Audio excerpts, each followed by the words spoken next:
Sinamahan ko yung pamangkin ko at ang aking kapatid kasi uuwi sila ngayon sa Pilipinas. At ito ay namangha naman siya. First time niyang pumunta ng airport at pumunta ng Pilipinas. Ano na Zing? Nag-iisip-isip kung ano na nangyayari. At ang ayaw niyang umuwi. Oh, heto na. Lumapag na siya sa floor. Ayaw mo ba umuwi? Ay naku, nagtadrama ang aking padinting. Bakit ka umiyak? Ayaw mo umuwi? Anyway, binabantayan ko muna siya while ang mommy at daddy niya ay busy sa kanilang mga bagahe.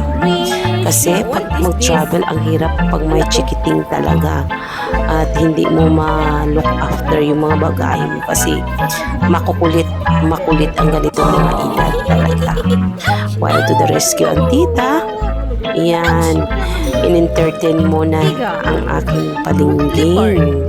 At buti nagdala siya ng kanyang mga animals toys at para ma-divert ang kanyang attention.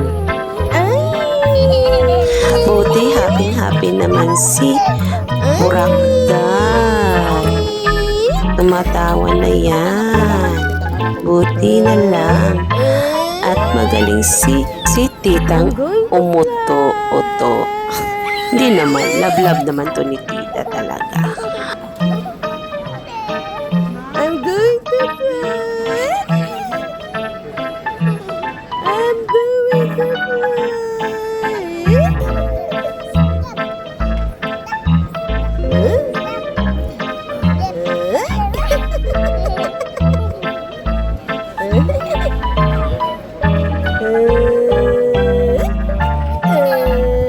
Okay na si Bebe, ready to go na. Nakarami na ng aking pinto. Hanggang dito na lang. Sa susunod na vlog. See you, Bebe. Bye-bye.